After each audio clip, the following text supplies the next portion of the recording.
have a question. If you have a question, wait for the microphone. And I'll hold the microphone. Okay, thank you. Skip Parrish. Let's switch gears here for a minute.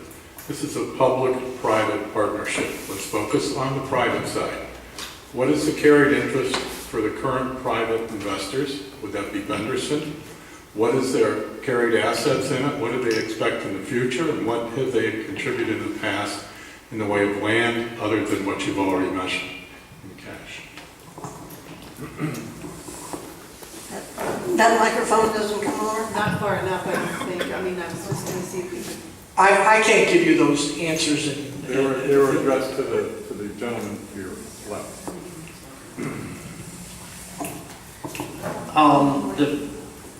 Legos? Oh, thank you. The best that I can calculate, the foundation, Nathan Benderson Park Community Foundation, has contributed in excess of $14 million into investments in the park, whether that is structures, infrastructure, or operational support. Do they I'm going to ask you to you have a follow-up on that? this mic.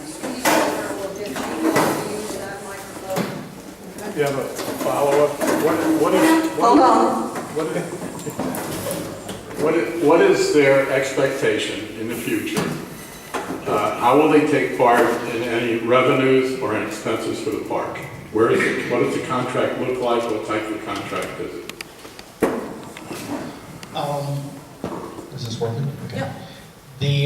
The contract that SANCA has, that's what I can speak to, with Sarasota County does not address any type of private fundraising or building of phase 3 or anything like that. What it addresses is it's an operations and maintenance contracts. So the money that we get, that's bed tax dollars from Sarasota County, is to operate and maintain the park. So that is SANCA's focus, and we work closely with Sarasota County and Sarasota County Parks and Recreation to be sure that we're abiding by that contract. We've got another question over here. Well, I actually want to comment on the constant repetition of bed taxes as if it doesn't come out of our pocket. You see, some of the things that Benderson, when they took the money, could have paid other things in the community that wasn't paid out of bed tax. For example, the Siesta Key Public Beach went through $27 million of renovations. That money came from the surtax, which should have been paid from the bed tax, but they didn't have enough money in the bed tax. The surtax, which is the penny tax we pay from sales taxes we paid for that renovation. So then in essence, the surtax, which could have paid for roads like River Road and other infrastructure, didn't get done because it paid for a park that should have been paid from bed taxes. So when you say the bed taxes doesn't come out of our pocket, it does, because we had to pay for something that should have been paid out of the bed tax. It's just that decision, though, is made by your elected officials. So, well, I understand you're complaining, but it's made by the elected officials that you elect. So I don't think the park is necessarily that their fault, that the elected officials decided this was the way to finance the park and finance the beach through the surtax was a decision by elected officials. So those are the people that question should be directed to. I understand that, but what I'm saying is when you keep repeating as if the bed tax, came out of tourists and we don't have any input, like we're not affected by them. I don't think we're saying you don't have any input, but you have your input through your elected officials. Well, we do, but just you keep repeating that it's tourist tax, as if it didn't impact us personally, and it does. So I'm just correcting that.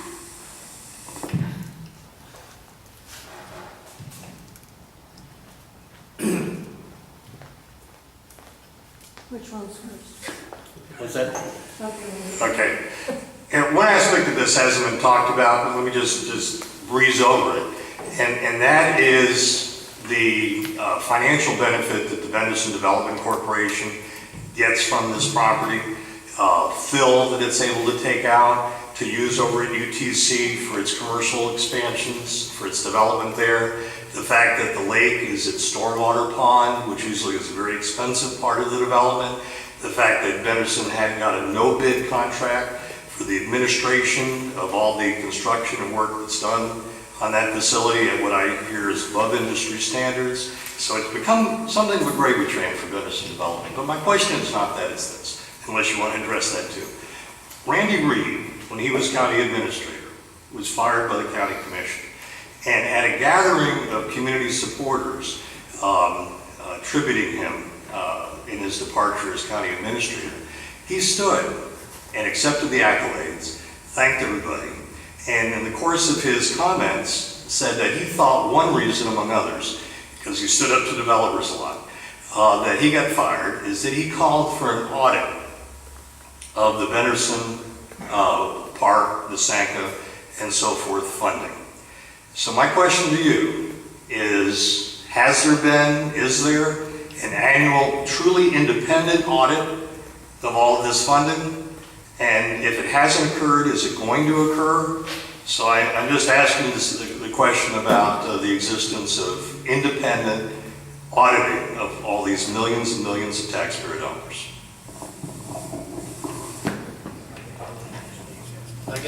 I guess for SANCA, yes, we are required to have an annual audit and to present that to Sarasota County on an annual basis. I believe our deadline's like that in February is when we have to have an audit. Independent certified audit? Yeah.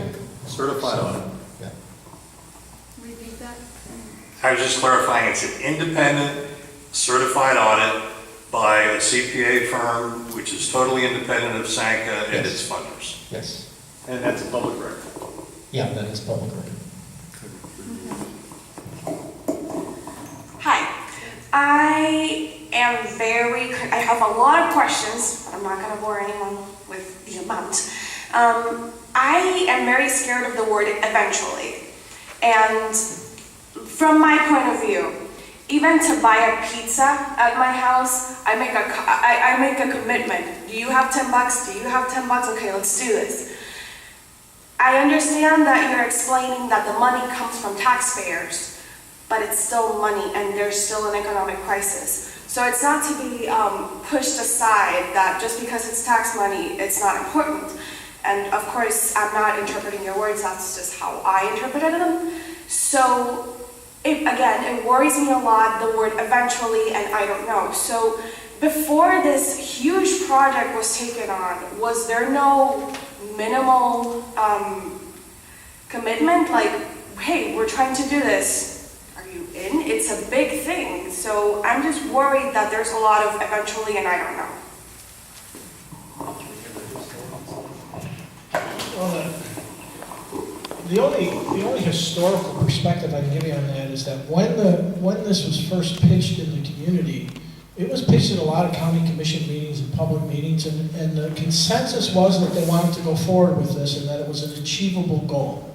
And I would say by and large it's been achieved. Not the boathouse, but the goal was, can we build a rowing facility that one will be certified by FISA, the first one in North America. They achieved that goal. Can we win the world championships and put it on successfully? They achieved that goal. Can we build a beautiful park that has restroom facilities and playgrounds? We've achieved that goal. Can we make it diversified so it's used by people for running, for triathlons, for charitable events, for fireworks? There's movies in the park. There's parasail sailing. They achieved all those goals. Have they achieved all the goals? No. And yes, I'm going to use that word you don't want me to say. Eventually, we hope to achieve all those goals. But there's very few guarantees in life outside of death and taxes. So you're going to find in your life that there are lots of things that eventually may or may not happen. Okay.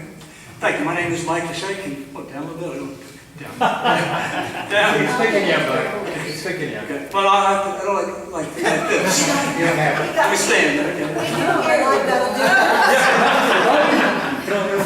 Okay. All right. Okay, my name is Mike Lachey. Now, especially in light of the House investigation, pending or current, I'm not sure what that is. But what Bill brought out, this $5 million clawback, is chilling. You know, that scares me. It's because by my math, $25 million in taxes at 7% requires $350 million in revenue by December of this year, which I see as unlikely. Now, maybe I'm wrong. Can you comment on these two things hanging over us? The chances of achieving $350 million in revenue from this park and thus avoiding the $5 million clawback? And can you explain to us what we have to fear from this House investigation? What are they looking for and what could come out of this? Absolutely. There is no House investigation. So back in October 11th, we received a letter from Speaker Corcoran making requests for documents regarding the state public funding that was given to the park. That letter was given to, or sent to the county, and it was sent to SANCA. We, Sarasota County, addressed the first $10 million worth of funding because that contract was with Sarasota County. SANCA addressed the $2.5 million. We sent all the documents, which, by the way, the state had all those documents already, but we sent those documents to Speaker Corcoran. It was received certified mail on November 3rd. We haven't heard a thing since. So we have not been informed of any investigation. There was just a simple request that was made. Okay, the other one, the $350 million? I'm sorry, do you have a further question? That's part of my original question. The clawback. I don't know anything about the clawback. Again, that contract is not in my possession. That's a Sarasota County contract, so. You don't know anything about it? It's so huge. They have It's not. a county clause. I know, but. You're going to have to repeat the question because this is going on videotape, okay? Hold on. Sure. I believe it was Bill Zoller mentioned that the county is liable for a $5 million clawback to the state if proof cannot be provided that the rowing park has generated $25 million in revenues. Myself, I honestly don't know if that is, have you seen the provision? Oh, yes. Have you seen? All right, well, those are questions that you'd have to ask the county staff. Neither one of us has any involvement between the county and the state in those issues. So that's something for your You don't county know anything officials. about it? Well, my question to you is, I mean, surely you'd be the ones who'd be tracking this. Is there any chance that the rowing park can be able to show that it has generated $350 million in revenue by the end of this year? I really don't know if that is a correct figure or not. Sarasota County has not come to us and asked us for that. What we are required to report is economic impact. That's what's in our contract. So, and we've always met and exceeded the expectations of the county on an annual basis with economic impact. I don't know anything about the sales tax or anything like But that. is that economic impact close to Now we're going to move to another microphone's over here. Mr. Rodriguez, I want to welcome you to Manatee, Sarasota County area. You've been here that long. I think you asked, perhaps rhetorically, what was world-class in Sarasota aside from the rowing facility. So I just wanted to share, Warm Mineral Springs compares very favorably with the mineral content and temperature of the finest spas in Europe. Many people from the Ukraine and elsewhere have moved specifically to Northport to take advantage of Warm Mineral Springs. It's a unique facility. Siesta Beach has been ranked twice as the top beach in the country, and it's clear that a number of tourists come specifically to experience the beach. And Microbe State Park is one of the largest, oldest, with the most historic structures. It's, I believe, the second highest revenue-generating inland park in the state.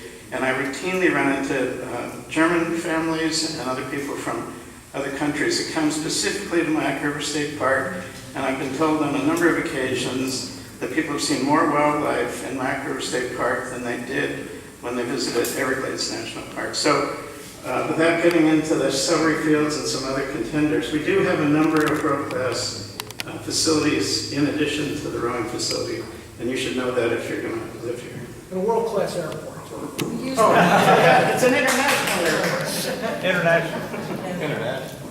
Pat, Bill, do you want to add anything else? Just to summarize, we all appreciate parks, recreation areas, and making the investments in them.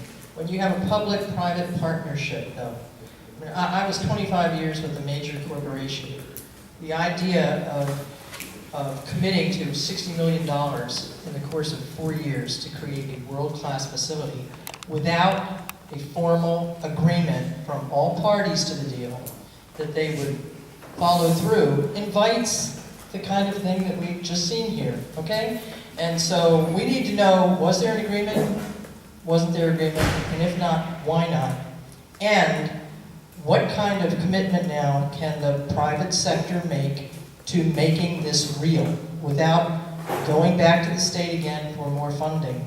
So we need to hear that commitment from you all that any further improvements will be out of private funding. And we have things on the calendar for nice events for 2018, and it doesn't sound to me like private sector has the money necessary for the rentals for all of these events to take place, the bleachers, et cetera, et cetera. So we just need confidence from you all that you will have this commitment, and the public part of this is done, and the private part of this partnership will now step forward and make it all fully real. Okay, thank you all very much. Thank you. All right, and I wanted to just ask you, Mr. Rodriguez, you started a very wonderful and detailed explanation of how the money has come in and been spent. Is that available anywhere that would help explain this for people? I am happy to answer any questions that anyone has to send to me, and I'll give you my email. It's easy. My email, if anyone's interested, is Stephen, that's STEPHEN, at SANCA.us. So it's pretty simple. I'm happy to send you any of those documents. I sent you one on the 14th of December and I haven't heard back. Thanks. You got it. Thank you. All right. Actually got that today. I want to, before we completely disintegrate, I know it's been a very long meeting, but very educational, I do want to thank our guests, and I'm hoping that you don't feel too beaten up. We're happy to have had you come and enlighten us, and thank you to our moderators from CONA as well. Good evening. Actually, I'm using a different one now. I don't want one that you don't. Could be. Actually, when I